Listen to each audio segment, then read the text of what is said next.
Përshëndetje të gjithëve. Desha ta filloj fillimisht duke shprehur falënderimin tim për të qenë pjesë e këtij paneli. Faleminderit Aldo, faleminderit Ela.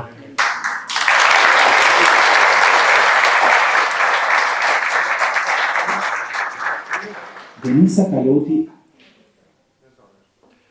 Si dikush që vjen nga fusha e artit, nga bota e dizajnit dhe krijimtarisë, për mua çdo pamje, çdo ndjesi vizuale dhe emocionale që përçoj ky dokumentar ka gjuhën e vet, një gjuhë mjaftueshëm të thjeshtë, pa përdorur shumë fjalë. Më la goxha mesha të forta si dokumentar, sepse nuk ishte vetëm një udhtim për një udhtim fizik, por për një udhtim emocional, shpirtëror dhe mbi të gjitha një udhtim njerëzor. Dhe teksa e shikoja, ndjeva si sa shumë dimensione mbarë brenda vetes fjala empati, sepse është pikërisht ajo tek e fundit, ndjenja që na lidh të gjithëve, ndjenja që arrin ta shohësh tjetrin dhe e kupton pa pasur nevojën të shprehet.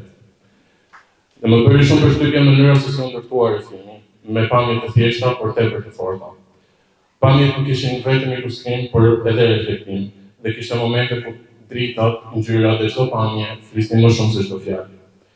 Dhe tek e fundit do thoya se është pikërisht kjo ajo që bën arti, që ta ndaloj kohën për një çast dhe të na bëjë të gjithë të mendojmë, të ndjejmë dhe ndoshta ta ndryshojmë diçka brenda vetes. Më bëri të kujtoj dokumentar se arti tek e fundit nuk është thjesht estetik, por është përgjegjësi. Çdo krijim, çdo formë shprehje është mënyrë për të folur për botën, për njerëzit, për dhimbjet dhe shpresat e tyre. Dhe besoj se ne si krijues kemi detyrën ta bëjmë gjallë të ndjenjë. Ta ruajmë si diçka të shenjtë, se tek e fundit, kur njeriu humbet dëshmërinë, humbet gjithçka. Për mua ky dokumentar nuk ishte vetëm një tregim, por një pasqyrë ku secili nga ne mund të shohë një pjesë të vetes. Na kujton se sa e rëndësishme është të dëgjojmë, të kuptojmë dhe të mos gjykojmë, se të çdo njeri që shohim ka pas vetes një jetë, një zemër që re dhe një shpresë që kërkon vend. Dhe desha ta mbyll në fund me një mendim që më erdhi minutat e fundit të dokumentarit. Ndoshta arti dhe jeta nuk kanë shumë dallime mes tyre. Të dyja kërkojnë përgjegjësi për të parë të vërtetën dhe mbi të gjitha ndjeshmëri për ta ndarë atë një tjetrin.